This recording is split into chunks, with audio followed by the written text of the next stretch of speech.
पिंड में प्राण और ब्रह्मांड में वायु ही वह 1.5 देवता है। किस प्रकार यह 1.5 देवता है, ये शोध योग्य है।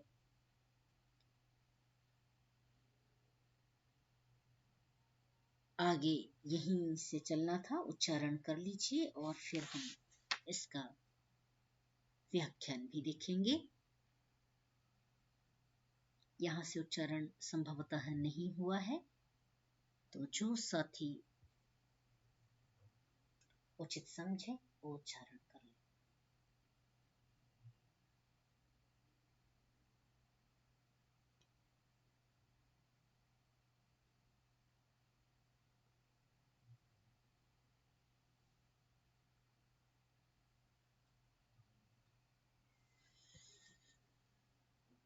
कौन कर रहे हैं? प्रभाकर जी आप करेंगे? ओंकार जी? हाँ जी हाँ हम हो गए। दशतः न आम दशतः। हाँ।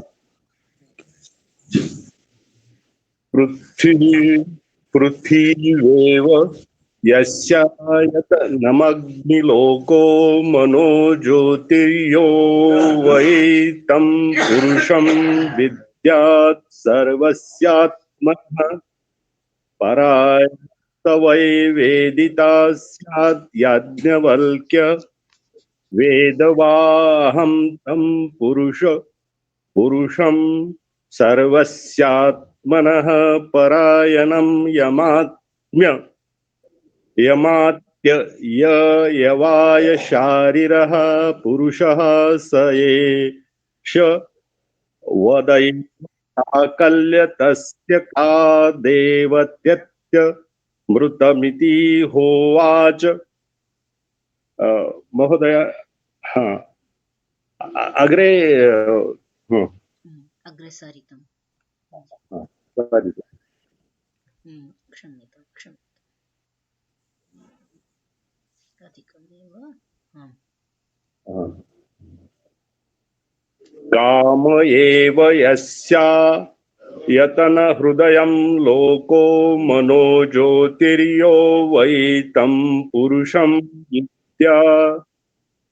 विद्यात् सर्वस्यात्मनः परायणं स वै वेदिता स्यात् याज्ञवल्क्य वेदाहं पुरुषं सर्वस्यात्मनः परायण यमात्यये देवायं काममय पुरुष स एष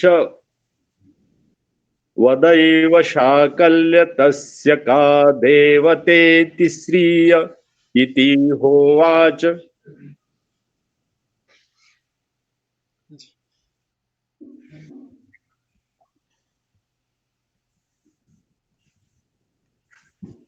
हाँ जी।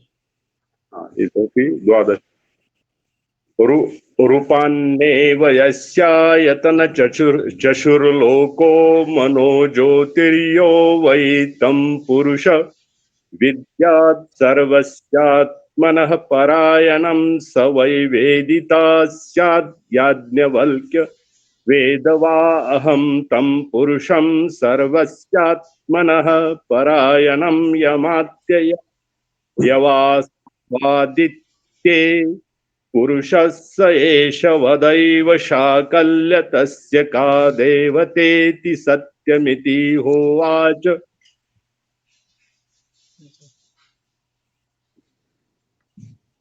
आकाश एव यस्यायतनं स्तोत्रं लोको मनो ज्योतिर्यो वै तं पुरुषं विद्यात् सर्वस्यात्मनः परायणं स वै वेदिता स्यात् याज्ञवल्क्य वेदवाहम् अहतं पुरुषं सर्वस्यात्मनः परायणं यमात्य य एवायं स्तोत्रः प्रातिश्रुतः कः पुरुषः स एव वदैव शाकल्य तस्य का देवतेति दीश इति होवाच। एक और कर ले, एकाग्र, हाँ एतावत् करो। जी तप एव यस्यायतनं हृदयं लोको मनो ज्योतिर्यो वै तं पुरुषं विद्यात् सर्वस्यात्मन परायणं स वै वेदिता स्यात् याज्ञवल्क्य वेदवाहं तं पुरुषं सर्वस्यात्मन परायणं यमात्य एवायं छायामय पुरुषः स एव वदैव शाकल्य तस्य का देवतेति मृत्युरिति उवाच। जी अत्र ये पूर्णविराम सदृश ये दृश्यते तस्य उच्चार कथं करणीयं? कस्य पूर्णविराम सदृश यद् दृश्यते पश्यतु तत्सर्वा हा सर्वस्यात्मनः तु विसर्गः अस्ति। अनन्तरं कुत्र पश्यामि अहम्? अहं तं पुरुषं, न न इदा न चतुर्दश मध्ये सः तत् अहं दृश्य चतुर्दश चतुर्दश श्लोक अत्र अस्ति 14। चतुर्दश तत् सर्वस्यात्मन तत् केवल विसर्ग नास्ति, केवलं पूर्णविराम दृश्यते अस्ति वा? कुत्र कुत्र पृच्छति महोदय? पश्यतु वै तं पुरुषं विद्यात् सर्वस्यात्मन। सर्वस्यात्मनः, अत्र छायादोषः वर्तते, प्रिंटिंग ये स्कैन कृतवन्तः तत्र यः दोषः वर्तते। वस्तुतः अत्र सर्वस्यात्मनः परायणं, छायादोषः अस्ति तत्र। छायादोषः। पञ्चदश भवताम् उपनिषत् कुत्र अस्ति? इदानीं प्रश्नः मनसि समायाति। अहमत्र वर्गस्य कृते पुनः मध्ये अस्मि। ओ एवम्, निरन्तरं भ्रमन्नेव वसति।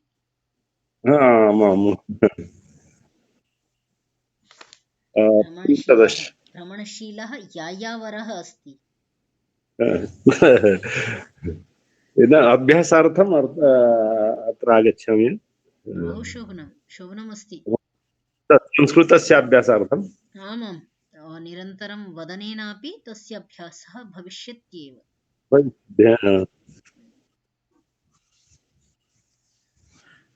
इतोपि पञ्चदश करणीयम् अस्ति वा महोदय? नहीं, अलम फिर आगे कर लेते हैं, कोई बात नहीं। तो जो हमने प्रकरण जहां पर छोड़ा कि एक देव वह कौन सा है, तो कहा कि एक देव वह प्राणः इति स ब्रह्म इत्याचक्षते, वो ब्रह्म कहा जाता है। और ब्रह्म की चर्चा इससे पहले भी हम कर आए हैं, जब ये 33,306 देवताओं की बात की थी। उससे पहले भी जो स्थापना की थी, इसी अध्याय में, तृतीय अध्याय में, वो अक्षर ब्रह्म की चर्चा की थी। तो वो कह रहे हैं कि वो एक ही है। तद आहुः यत अयम एकः एक इव एव पवते, जो अकेला ही विचरण कर रहा है, वो समस्त ब्रह्मांड में जो एक है,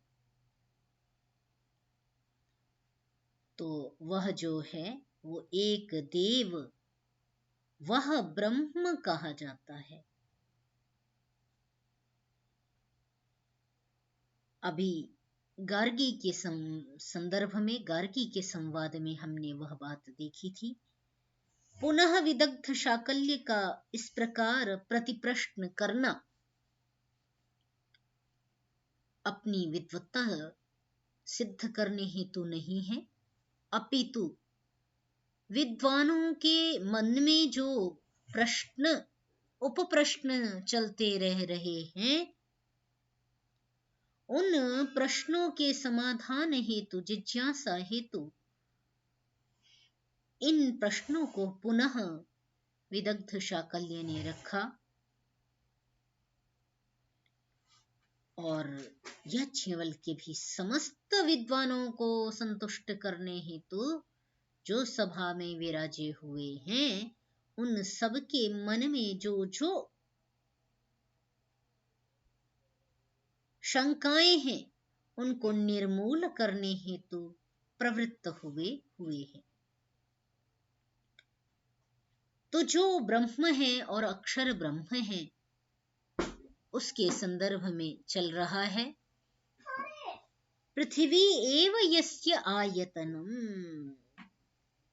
अक्षर ब्रह्म जो कह रहे हैं, जो प्राण है वो ब्रह्म है। अब जो एक देव जो प्राण है वही ब्रह्म कहा जाता है।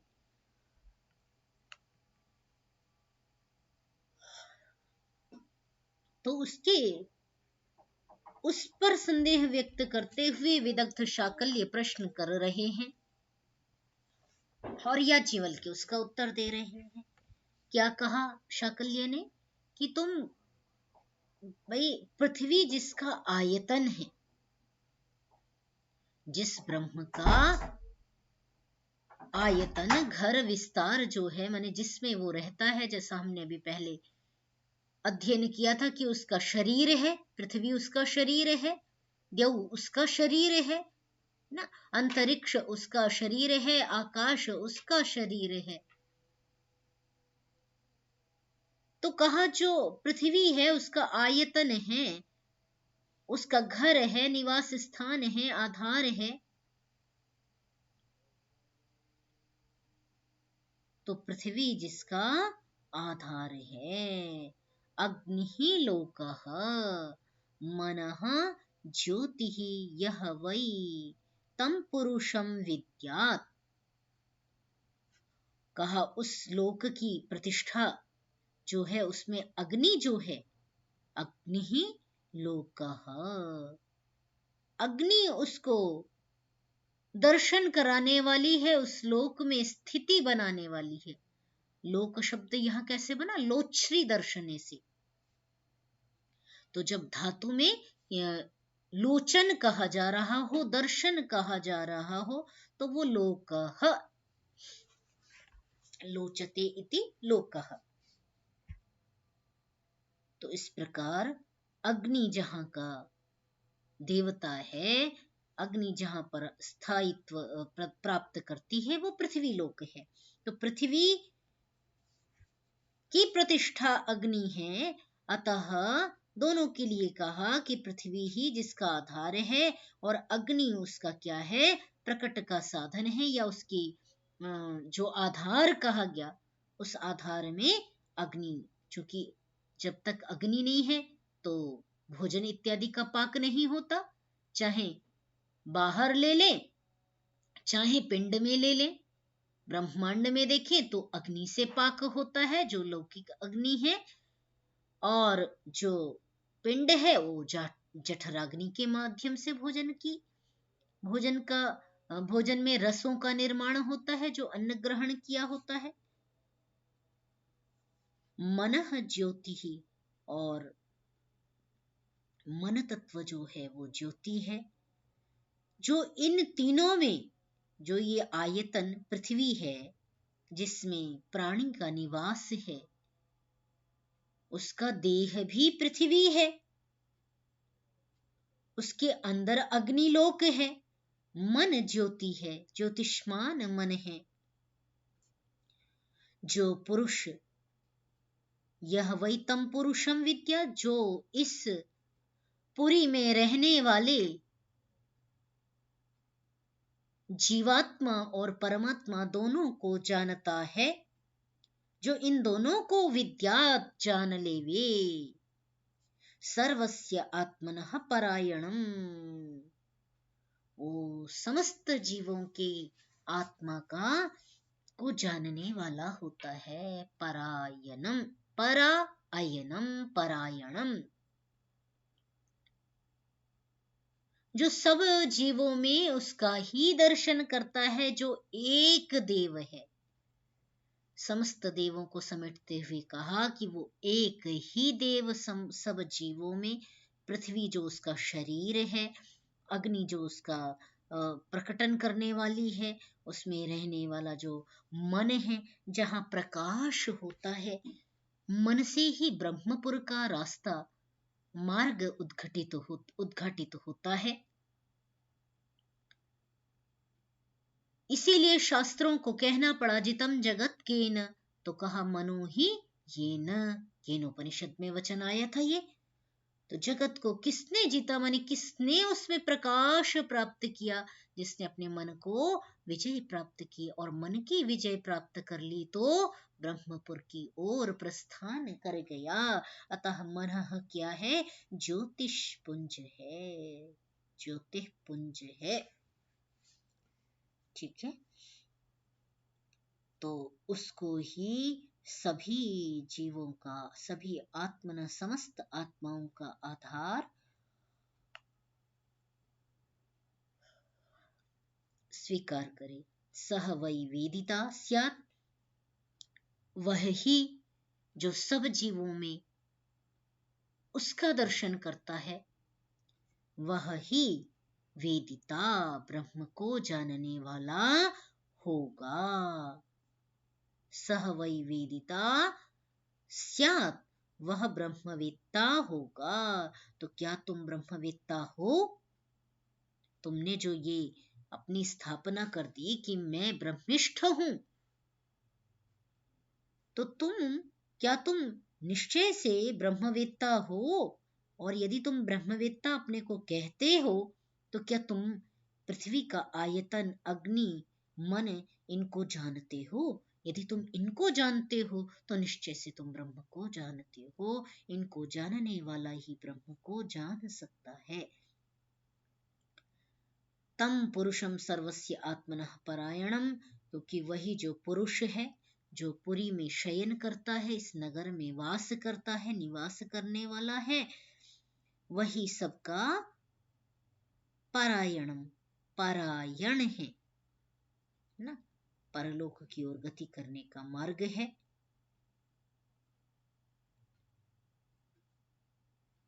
यम अर्थ, तुम जिससे चर्चा कर रहे हो, यह एव अयम शारीरः पुरुषः, कहा एष वद, जिसके विषय में तुम प्रश्न पूछ रहे हो, हे विदग्ध शाकल्य, वह शरीर का स्वामी है, शारीर है। इस शरीर को नियंत्रित करने वाला, इस शरीर को संचालित करने वाला, इस शरीर से जीवात्माओं को बाहर की ओर प्रस्थान कराने वाला,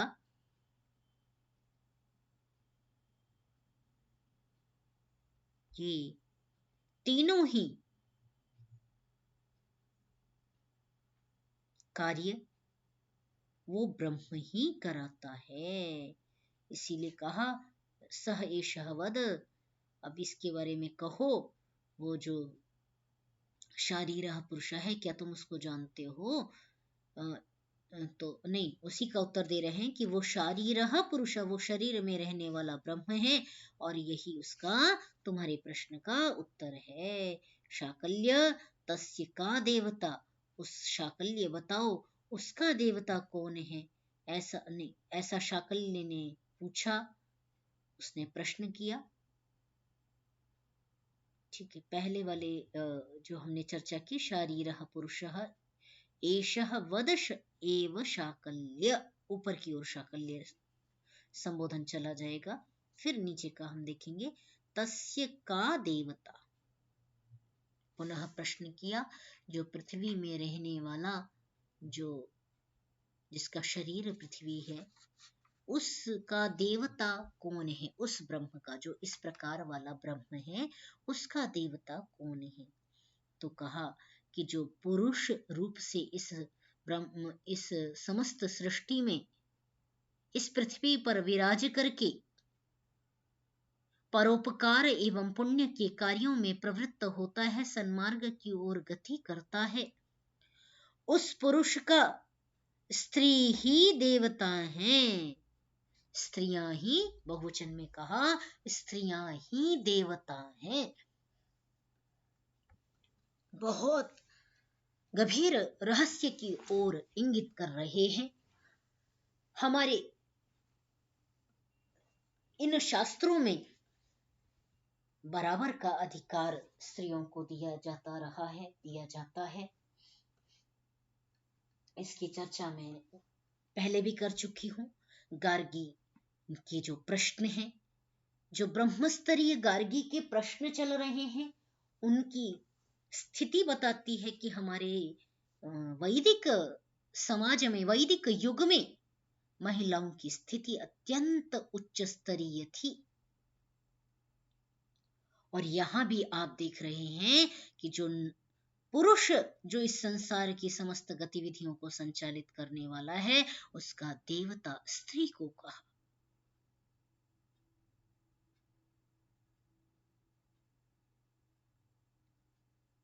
तो जो पुरुष सब प्राणियों में उस प्रकार का दर्शन कर लेता है, वो ब्रह्मिष्ठ हो जाता है। परंतु जो पुरुष है, उसका देवता स्त्री है। इसीलिए स्त्री को देवी गुण से, दिव्यत्व से देवी कहा जाता है। उसका जो परंपराओं का हमने निर्वहन किया, उसमें उसके नाम के साथ देवी का शब्द का उच्चारण उसकी गरिमा को बनाए रखने के लिए किया गया है, कि उसकी गरिमा कभी भी कदापि कम न हो, वो कभी भी लोगों के मन से धूमिल न हो। इसलिए उनके नाम के साथ ही निरंतरता से देवी शब्द का उच्चारण किया जाता है, वो जोड़ दिया गया उनके नामों के साथ में, है ना।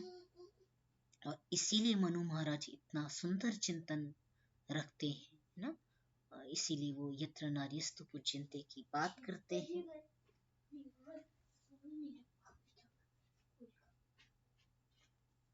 ठीक है,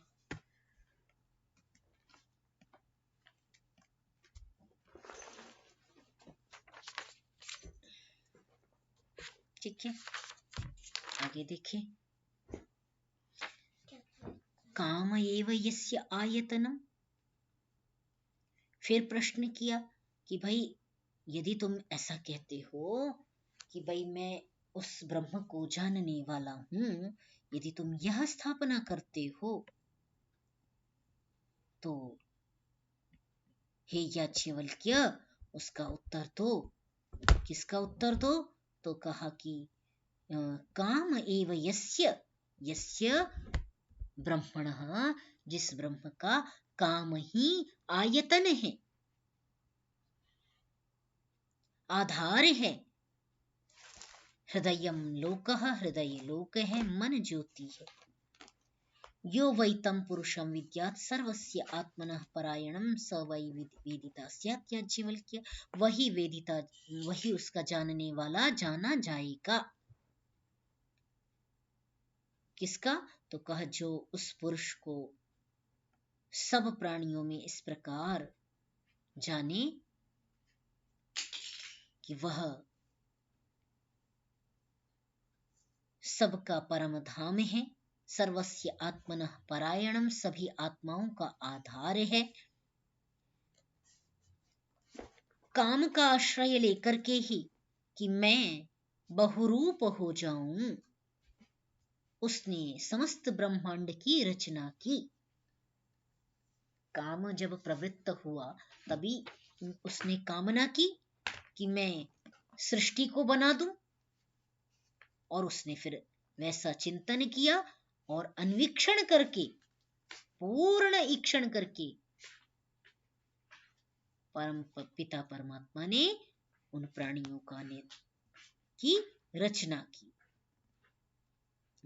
तो इसीलिए का जिसका आधार ही काम है, आयतन ही काम है, कामना है, उसने, जिसने सबको उत्पन्न किया। हृदयम लोकः मनो ज्योति ही, हृदय उसका जो है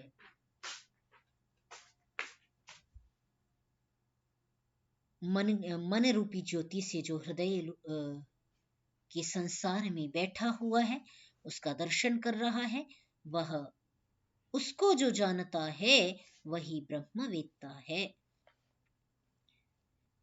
तो क्या तुम उसको जानते हो? ऐसा प्रश्न आने पर याज्ञवल्क्य ने कहा कि हाँ, मैं उसको इसी रूप में वेद व अहं तम पुरुषम सर्वस्य आत्मनः परायणम, मैं उसको इसी रूप में जानता हूँ। अहम तम पुरुषम, उस पुरुष को, सर्वस्य आत्मनः, सभी आत्माओं का आधार जानता हूँ। यम आत्थ, जिसको कहते हो, यम य एव अयम काममयः पुरुषः, जिसको तुम काममय पुरुष कहते हो, स एष वद एव शाकल्यस्य, तस्य का देवता, जो काममय पुरुष में निवास करता है उसका देवता कौन है? तो कहा स्त्रियः इतिह उवाच, उसका भी देवता स्त्री है, क्योंकि स्त्री ही उस सृष्टि में, उस ब्रह्मांड की उस स्थिति में, सृष्टि में सृजन का कार्य करती है। अतः उसका देवता, जो ब्रह्मांड में कहेंगे, ब्रह्मांड में देखें तो प्रकृति रूप में, और पिंड में देखें तो स्त्री रूप में वह सृजन का कार्य कर रही है।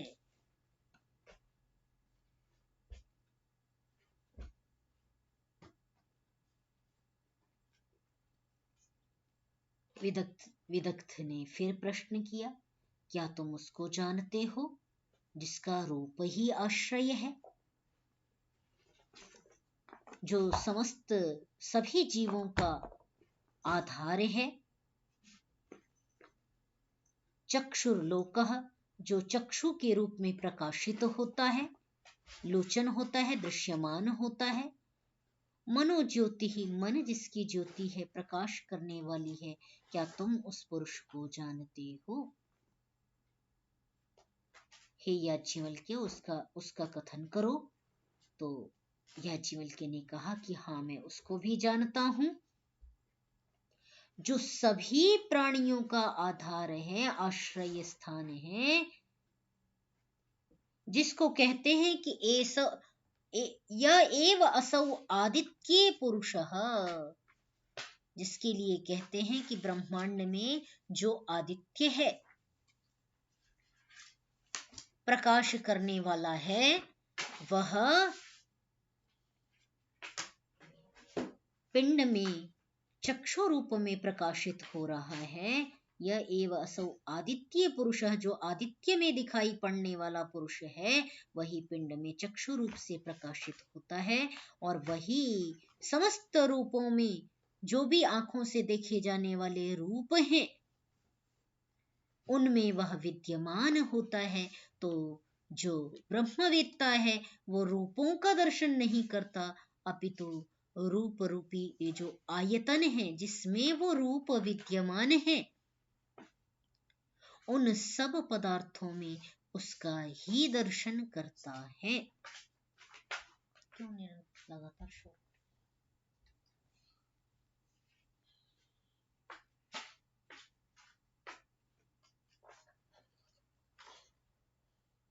ठीक, तो वह वहां भी विद्यमान है। आगे कहा कि आकाशे एव यस्य आयतनम, फिर प्रश्न किया शाकल्य ने कि आकाश ही जिसका आयतन है, आकाश में रहने वाला जो श्रोत्र है, वो उसका लोक है। मनोज्योति ही, मन की ज्योति से प्रकाशित होता है। उस पुरुष के बारे में क्या तुम जानते हो, जो समस्त प्राणियों का आधार है? हे याज्ञवल्क्य, उसके विषय में कहो। तो याज्ञवल्क्य ने कहा, वेदवा अहम तम पुरुषम, मैं उस पुरुष को जानता हूं। जो सभी प्राणियों का आधार है, सभी प्राणियों का आश्रय है, वह ब्रह्म और वह परब्रह्म मैं हूं।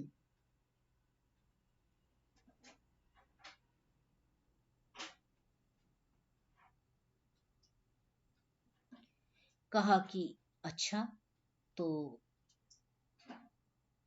यदि उसका आधार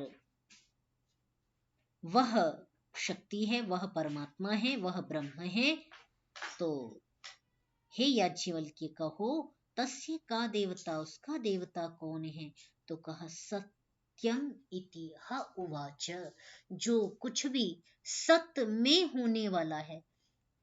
चूंकि जो कुछ भी सत्य होगा, सत्तावान होगा, सत्ता वाला जो कुछ भी होगा, वही रूप से स्वीकरणीय होगा, रूप से उसकी ही प्राप्ति होगी। अतः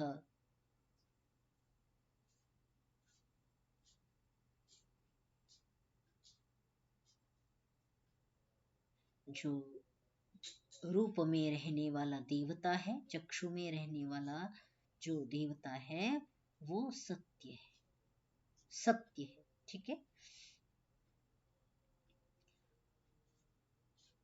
आकाशे एव यस्य आयतनम, आकाश जिसका आयतन है, श्रोत्रम लोकः मनोज्योतिः, और श्रोत्र लोक है, मन ज्योति है। उसके विषय में याज्ञवल्क्य क्या जानते हो? तो ये क्रमशः एक एक करके समस्त जो ब्रह्मांड के मुख्य पदार्थ हैं, उनके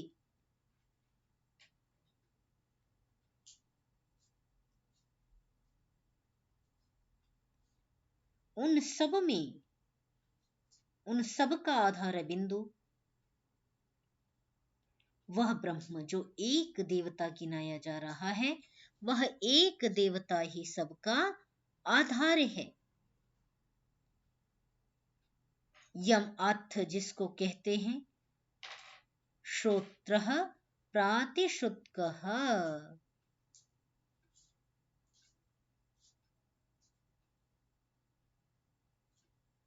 ठीक है।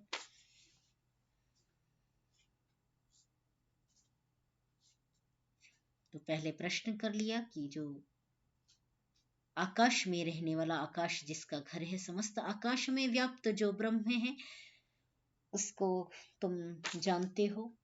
किस प्रकार जानते हो? उसने कहा हाँ मैं जानता हूं, वही सबका आधार है, सभी का। श्रोत्रः प्रातिश्रुतकः, श्रोत्र संबंधी जो प्रतिध्वनि है, प्रातिश्रुतक है, दिशाएं हैं। स एष वदत एव शाकल्य तस्य का देवता इति, जो श्रोत्र से उत्पन्न होने वाली जो प्रतिध्वनि है, वो कहा उसका देवता कौन है? तो कहा दिशाएं, तस्य देव दिशा इति उवाच, दिशाएं ही उसका देवता है और उनमें ही शब्द की व्याप्ति होती है। तो जो कुछ भी शब्द सुना गया, जो कोई भी शब्द कहा गया, उस सब में ब्रह्म विद्यमान है।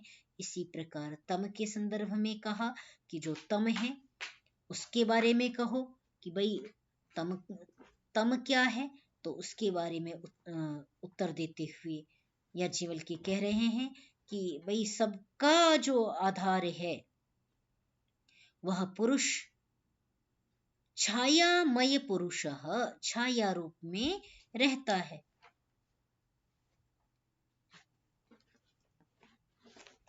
अर्थात उस पुरुष की आकृति बोध, छाया किसकी होगी? जो स्वतंत्र प्राणी होगा, उस एक स्वतंत्र प्राणी की अपनी परछाई, अपनी छाया होगी, अपनी एक पहचान होगी, अपना एक सूक्ष्म से स्थूल रूप में आया हुआ जो शरीर है, देह है, वो एक होगा, जिसमें वह निवास करता होगा, देही होगा।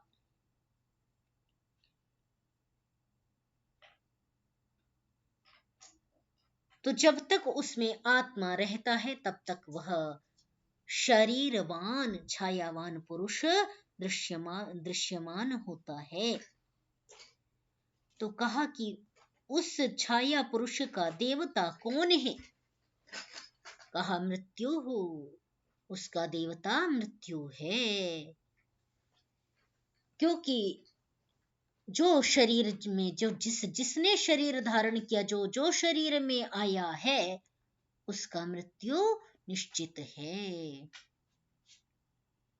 अतः ये इन सब के पीछे जो एक देव ब्रह्म है, उसकी उपासना करो, उसके विषय में चिंतन करो।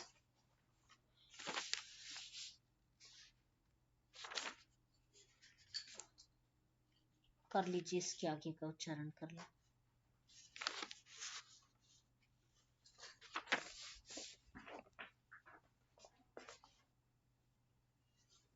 प्रभाकर महोदय।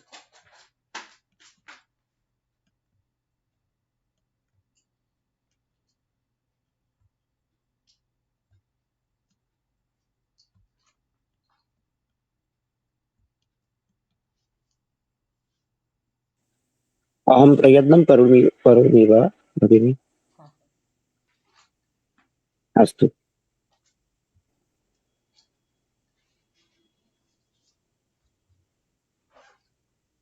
रूपाण्येव यस्यायतनं चक्षुर्लोको मनो ज्योतिर्यो वै तं पुरुषं विद्यात् सर्वस्यात्मनः परायणं स वै वेदिता स्याद् याज्ञवल्क्य वेद वा अहं तं पुरुषं सर्वस्यात्मनः परायणं यमात्य य एवायम् आदर्शो पुरुषः स एष वदैव शाकल्य तस्य का देवता देवतेत्यसुरीति होवाच। नहीं, शोर नहीं करो बेटा जी। आगे। आप एव यस्यायतनं हृदयं लोको मनो ज्योतिर्यो वै तं पुरुषं विद्यात् सर्वस्यात्मनः परायणं स वै वेदिता स्याद् याज्ञवल्क्य वेद वा अहं तं पुरुषं सर्वस्यात्मनः परायणं यमाथ य एवायम् अप्सु पुरुषः स एव वदैव शाकल्य तस्य का देवतेति वरुण इति होवाच। जी।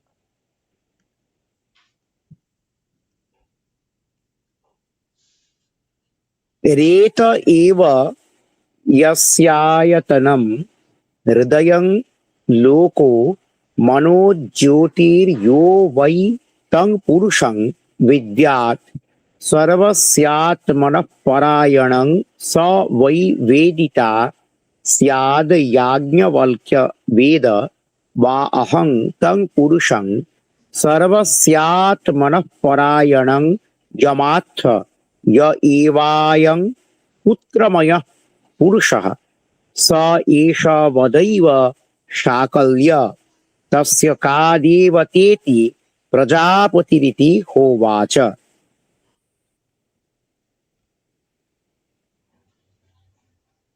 इतना ही करते हैं। अस्तु अस्तु भगिनी, नमामि। धन्यवादाः। बहुदिनानन्तरं भवान् अत्र समाविष्टः। आम् आं भगिनी, अवसरं प्राप्तवान् अद्य। शिव नमस्ते। आइए, तो इसको भी देख लेते हैं, लगभग एक जैसा ही है। तो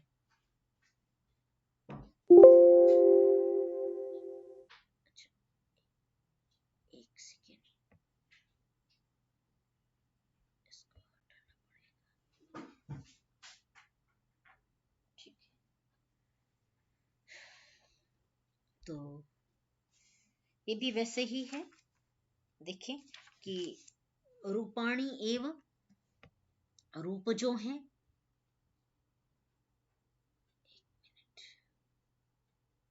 लगभग एक जैसा ही चल रहा है।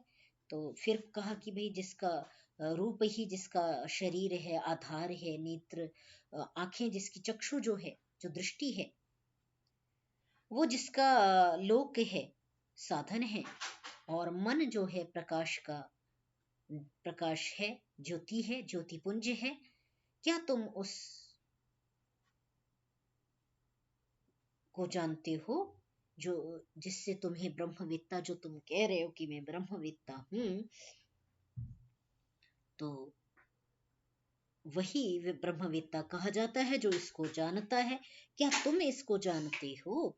तो उसने कहा कि भाई जिसको तुम सब जीवों का आश्रय बता रहे हो, उसको मैं निश्चय रूप से जानता हूं। वह क्या है? अहम तम पुरुषम सर्वस्य आत्मनः परायणम यमावित्थ य एव अयम आदर्शे पुरुषः। कह रहे मैं उसको निश्चित रूप से जानता हूं जो सभी आत्माओं का आधार है, समस्त जीवों का आधार है, जो रूपवान है। कह रहे हैं मैं वैसा ही जानता हूं वस्तुतः। यम अर्थ य एव अयम आदर्शे पुरुषः, जो आदर्श में अर्थात दर्पण में जो प्रतिबिंब दिखाई देता है, स एष वद, उसी को ही तुम ब्रह्म कहते हो। भाई वो तो इससे अधिक है, इतना ही नहीं है। तो उसको मैं जानता हूं जो प्रतिबिंबवत दिखाई देता है। हमको लगता है जैसा हमने कार्य किया वैसा ही सही है। ऐसा किस आधार पर लगता है? क्योंकि जो प्रतिबिंब है वो पुरुष को सही लगता है, जो उसका प्रतिबिंब बनता है परमात्मा पर ब्रह्म का, में वैसा ही दर्शन करता है जैसा वो सोचता है। तो कहा कि भाई उसका देवता कौन है? जिस प्रतिबिंब के बारे में कह रहे हो, जिसका रूप आयतन है, चक्षु लोक है, मन ज्योतियां हैं, ज्योतिषी हैं, वह उसका देवता कौन है? याज्ञवल्क्य ने कहा कि असु असुहु इति। बड़ी अच्छी बात कही जा रही है।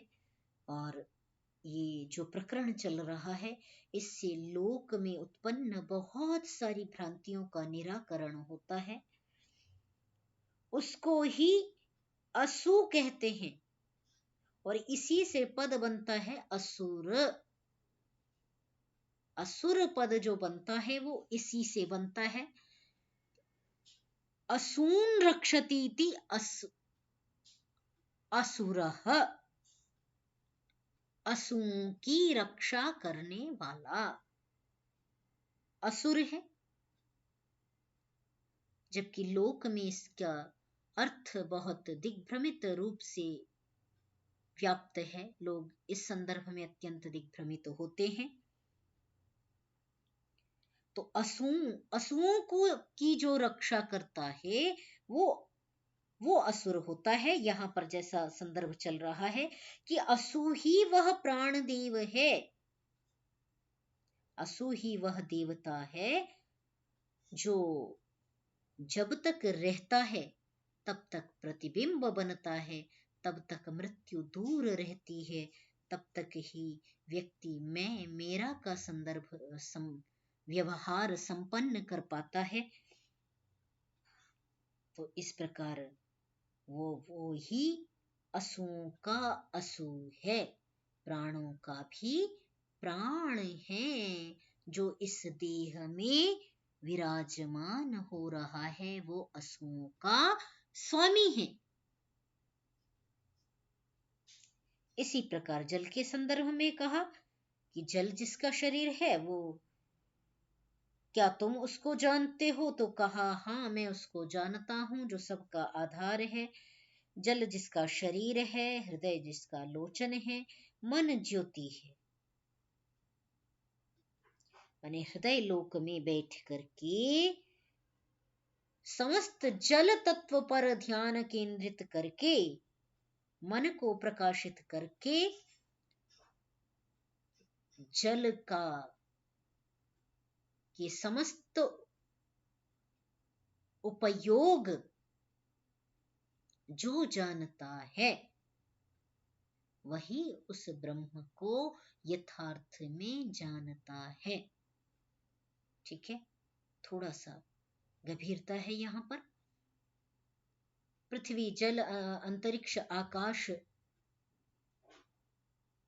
वायु, रूप, जल की जो चर्चा की जा रही है, इन तत्वों की जो चर्चा की जा रही है, वो क्रमशः स्थूल से सूक्ष्म की ओर निरंतर प्रवेश कर रहे हैं और उन सब में जो जो महिमा मंडित हैं,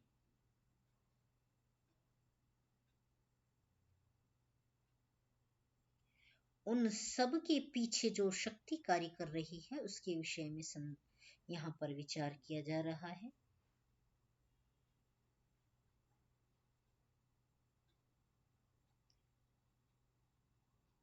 तो अब उसका देवता जब पूछा गया तो उसका भी उत्तर दिया कि भाई सबका जो आधार है, उसका